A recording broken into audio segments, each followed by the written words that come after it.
So they had this sister here that's from Haiti, and she's an immigrant here in America. And one thing I have learned, and thank God I've learned this through travel, is that the brothers and sisters in their home countries versus immigrants that come here is two totally different situations. You understand? And I also say that the U.S. Embassy also approve of people coming over here, and they're never going to approve a person or a family of people to come over here that's really going to be on getting on code with Black America like that. So a lot of times when we have these issues and problems, a lot of times with people coming in from different countries who are Black, we have to think about it through the lens of how the white supremacy had let them in through the U.S. Embassy. Now, case in point, this woman here, she's Haitian.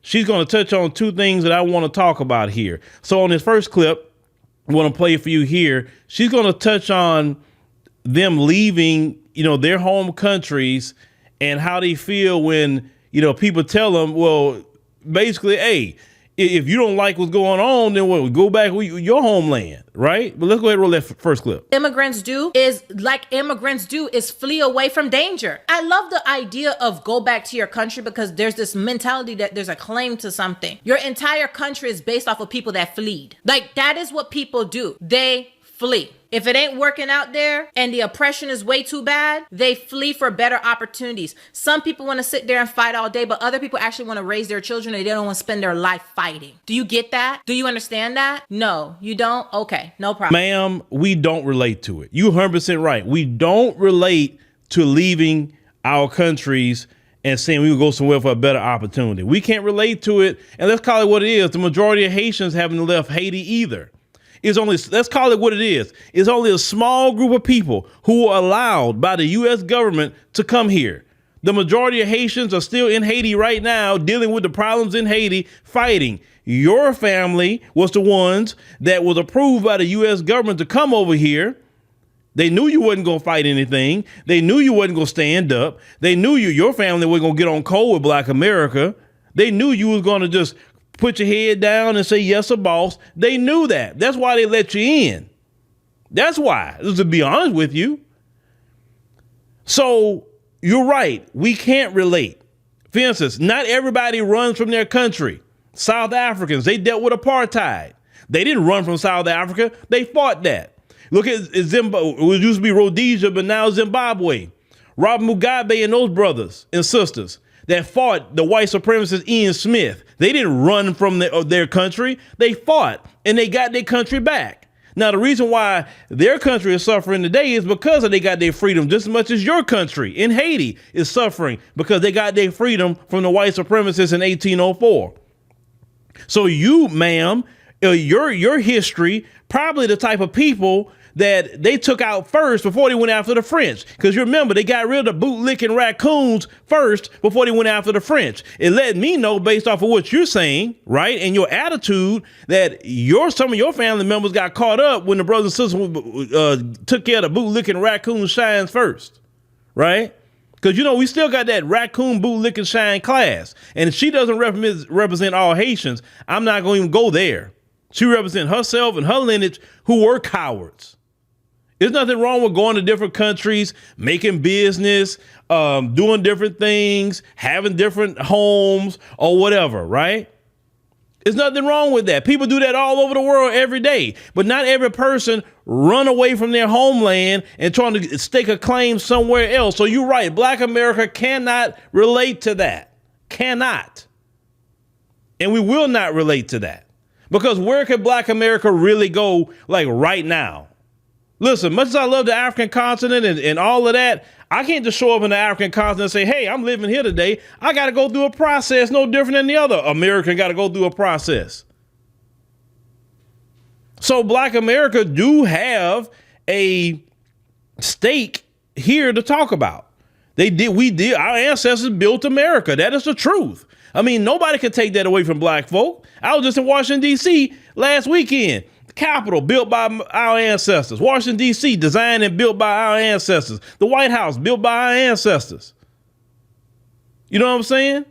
Yes, Black America do have a stake here. The problem that I have the most with it is that these folks have ruined a beautiful country that Black America has built. And we shouldn't be getting caught up in nothing that's coming down the pipe toward them because we had nothing to do with it.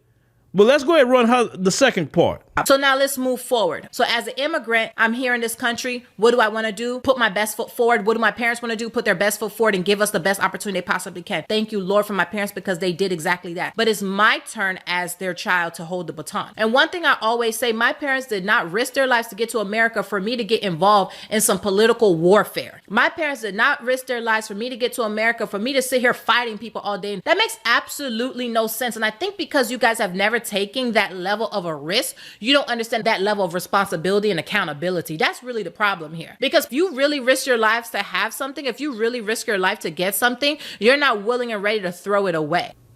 I have no issue with nobody coming here, getting a job, going to work, providing for their family, even sending money back home. I take no issue with it. Trust me, I don't. If I was in your situation, or if I was an immigrant, I'll be doing the same thing because the American dollar, going back to a lot of these countries, it triples, sometimes quadruples, etc., right? But the problem that Black America have, ma'am, with people like yourself and the kind of attitude that you're having, is that you don't just put your head down and stay working. No, what you do is, people like yourself, is when we talk about a conversation like reparations, you get involved with it. And you say statements like, well, we need reparations too. Like, wait a minute, hold on. You left. Why you want to come over here and get reparations? Reparations for our ancestors. If you want to get reparations from the French, go ahead and knock yourself out. Do that. I'll support you getting reparations from the French. But you can't come over here involved with this one. Or when Black people are talking about racism, white supremacy, some people like yourself, ma'am, will say, well, I don't know why Black Americans are just lazy. That's why they're blaming racism. They blaming white people. This is why Black Americans will say certain things to you. Black Americans love everybody. They do. We love everybody to a fault. We don't care where you come from, what country you come from, what your ethnicity is, your gender, your orientation. We don't care about any of that. Black people is the most loving community I've ever seen. We really are. We very accepting. The only time that we respond to you about, well, you need to go back to your homeland, or we'll get mad at you about something, is because you're doing something to either disrespect us, denigrate us, or we're noticing that you're siding with racism, white supremacy against us. And now at that moment, you're becoming an enemy, because we do have a lot of Black collaborators with white supremacy attacking us. And I understand. Everybody else not having this conversation. I understand that we definitely got to keep an eye on you, because your family was approved through the U.S. Embassy to come here, because there are thousands of Black folks that try to come here and the U.S. Embassy denied them from coming here. They won't let them. But they allow your family to come here? That we should wonder why. So if you're coming here just to make money, fine, make your money. Keep your head down, keep your nose down, get your money, send it back. If you're not here to get involved with American politics, no problem with me. That's it. That's all you got to do. And if you're going to speak, at least speak for the people that gave you the opportunity to come here. Let's call it what it is. White folks, prior to the Immigration Act, which came after the Civil Rights Act, didn't want nobody here but Europeans. I'm going to repeat that again. The white people here didn't want nobody in this country but Europeans. They didn't want no Caribbean. They didn't want no African. They didn't want no Afro-Latino or nobody related to that. They didn't want no Chinese. They didn't want no Hispanic. They didn't want nobody but themselves here.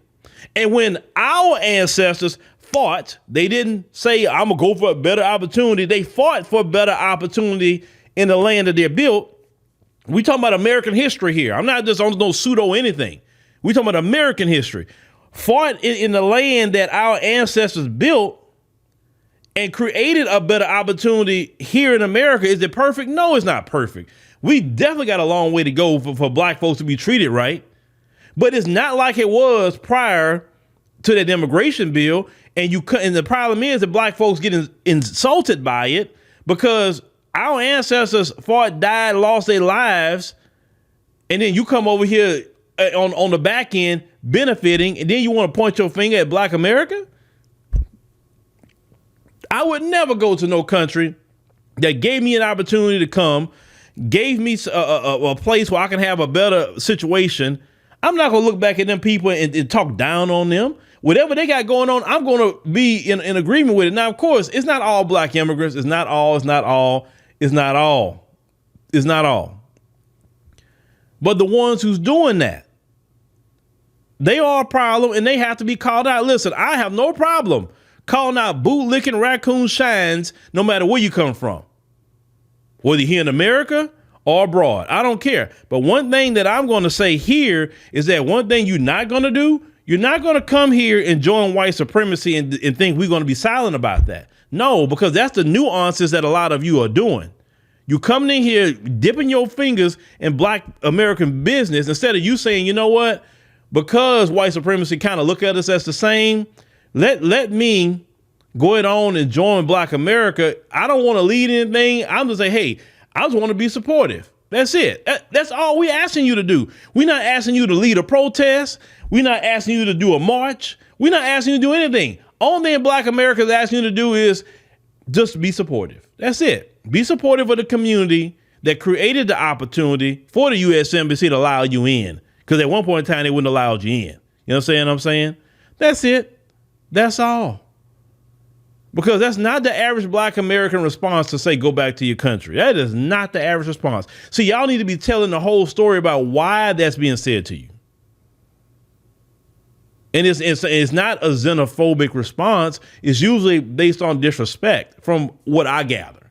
It's based on disrespect or based on you siding with white supremacy or joining with racists and saying things against us. Or saying that you feel like you're so much better because of your quote unquote culture. And then it makes people say, well, if your culture was so much better, why didn't you do your culture where you was at? Why you had to come here? Because if your culture was better than us, listen, you can't say your culture is better and you're better than my culture as a black American culture. Why didn't you replicate even what we replicate today? I'm talking about those who feel that their culture is so much better. You know what I'm saying?